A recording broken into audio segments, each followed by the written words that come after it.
We hear net zero in the news all the time, but what does it really mean? Let's start with the big picture. Carbon dioxide naturally moves from the atmosphere to living organisms and vice versa. This is known as the carbon cycle. It involves sources which emit carbon and carbon sinks. Anything which absorbs more carbon than it releases, like the ocean, trees, soil, or even human-engineered solutions like direct air capture plants. The system has always naturally balanced itself out, but human intervention is throwing a wrench in the cycle.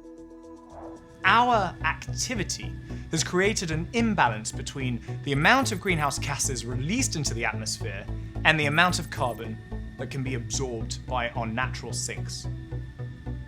The result?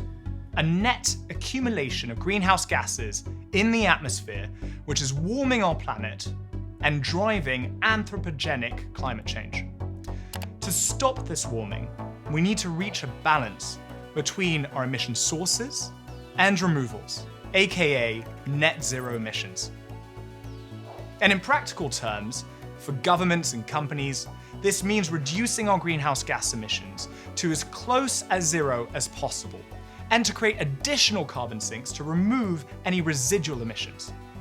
Credible company net zero commitments should align to the Science Based Targets Initiative's latest standard, which involves reducing emissions across the value chain by 90 to 95%, with a mix of short and long-term strategies that align with limiting global warming to 1.5 degrees Celsius. Carbon removal should only apply to residual greenhouse gas emissions. In other words, those that are not technically or economically feasible to reduce. As technology continues to improve, the goalposts for what is considered residual will be ever-changing. And if your company wants to get started, it's important to begin with measuring your carbon footprint holistically first, all of those scopes 1 to 3. And climate mitigation investments outside of the value chain, also known as carbon offsetting, are a crucial tool to extend your climate leadership. But these should only be made in addition to deep emission reductions, not instead of them. We are at a critical time in needing to restore the Earth's delicately balanced carbon cycle. And to avoid the worst effects of climate change, greenhouse gas emissions need to be roughly cut in half within the next 8 years if we have any chance of limiting global warming to 1.5 degrees and eventually reach that state that we call net zero.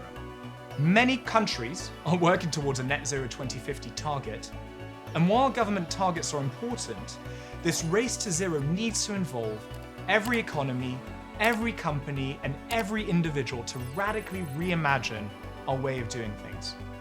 Kick off your climate action strategy today. Join us on the race to net zero.